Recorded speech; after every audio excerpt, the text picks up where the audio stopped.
Did the Energy Secretary just claim there are no meaningful subsidies for big oil? Because Congresswoman Alexandria Ocasio-Cortez wasn't letting that slide.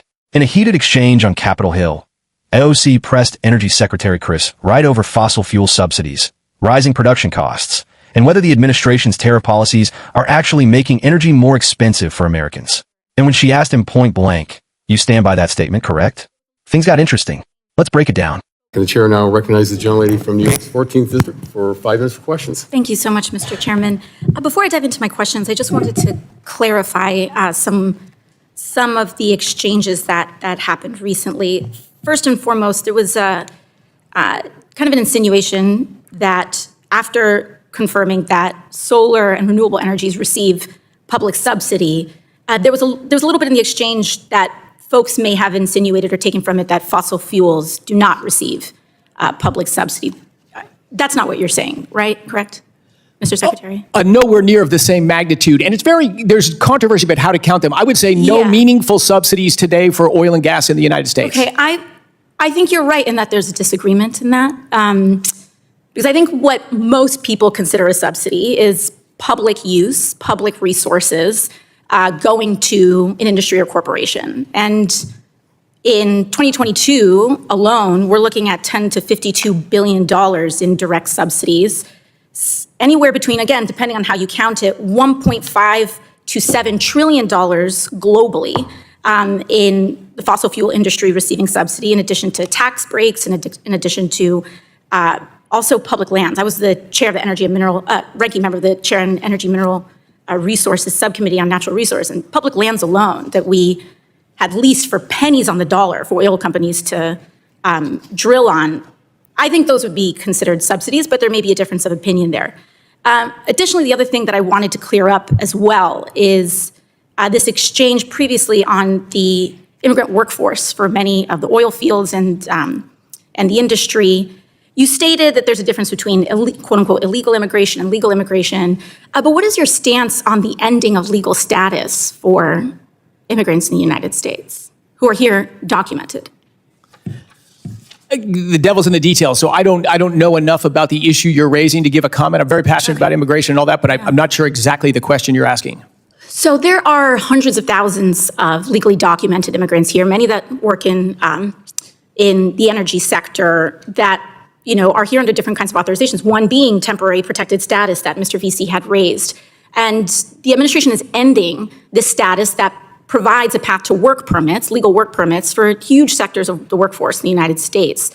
Are you supportive of ending these work authorizations? Again, I'm not actively working on immigration policy and all that. I don't think I have a thoughtful response to that. Understood. I'll get back to my question line. In a February interview with Bloomberg, when asked what oil prices you are targeting as secretary, you stated lower is better. And I take it you stand by that statement, correct? Yes, in general, lower is better because there's far more consumers than producers. Mm-hmm. And even if that means oil company stock prices falling? I don't think American consumers should worry about the stock prices of oil and gas companies. You do need a healthy sector to actually produce, but that's what a market mechanism does. The cure for high prices is high prices, and the cure for low prices is low prices. And I think we're in agreement there. Given your statement on aiming for lower oil prices, what are your stances on the president's tariffs that are increasing costs of production?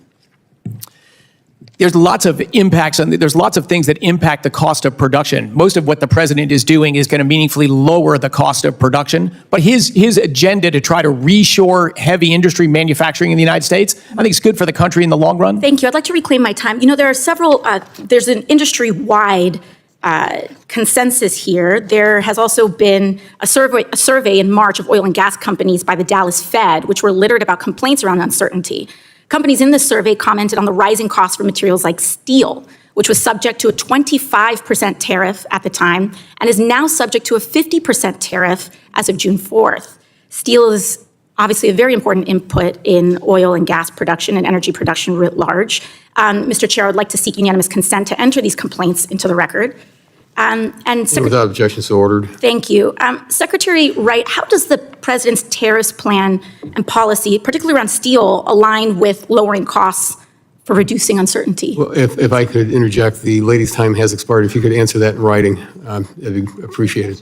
Thank you. I'll do that, and we can talk another time. Thank you. The lady's time has expired, and the chair. Let's be clear about what just happened in that hearing. When Energy Secretary Chris Wright said there are no meaningful subsidies for oil and gas, that wasn't just a policy disagreement. That was a framing battle, because what counts as a subsidy depends on how honest you're willing to be about public resources. Congresswoman Alexandria Ocasio-Cortez didn't let that slide. She immediately pushed back with numbers: billions in direct subsidies in the U.S., trillions globally, depending on how you calculate it, plus tax breaks, public land leases, and favorable royalty structures. And she made a crucial point: if public land is leased for pennies on the dollar, if industries benefit from tax advantages not available to everyday Americans, what do we call that? Because working families don't get to drill on federal land at discounted rates. Small businesses don't get trillion-dollar global support structures. But fossil fuel giants, suddenly it's controversial how we count. That's not just accounting, that's politics. Then came the moment that really matters. Wright says lower oil prices are better. Sounds great. Who doesn't want lower prices at the pump? But here's the tension. At the same time, the administration's tariff policies, particularly on steel, directly impact oil and gas production costs. Steel is essential for drilling, pipelines, refining infrastructure. When tariffs jump from 25 to 50%, production costs go up. When production costs go up, companies pass that on to consumers or they reduce output. Either way, that doesn't scream lower prices. And here's where AOC's questioning was strategic. She wasn't arguing against lower oil prices. She was exposing a contradiction. You can't claim you want cheaper energy for consumers while backing policies that industry surveys, including from the Dallas Fed, show are increasing uncertainty and material costs. You can't have it both ways. And notice something else. When pressed on immigration policy and legal work status for documented workers in the energy sector, Wright stepped back. I'm not working on that, he said. But energy doesn't exist in a vacuum. Workforce policy affects production. Trade policy affects production. Public land policy affects production. So the real debate here isn't just oil versus renewables. It's about whether this energy strategy is coherent or political.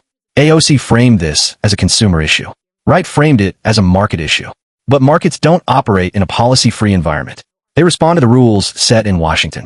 And that's what this exchange revealed, a gap between rhetoric and reality. If the goal is truly lower prices for Americans, then every lever, tariffs, subsidies, labor policy, has to align with that objective. If they don't, then lower is better becomes a talking point, not a plan. That's why this hearing matters. Not because it was dramatic, though it was, but because it exposed the tension at the center of America's energy debate. Who are we structuring this system for? Consumers or corporations?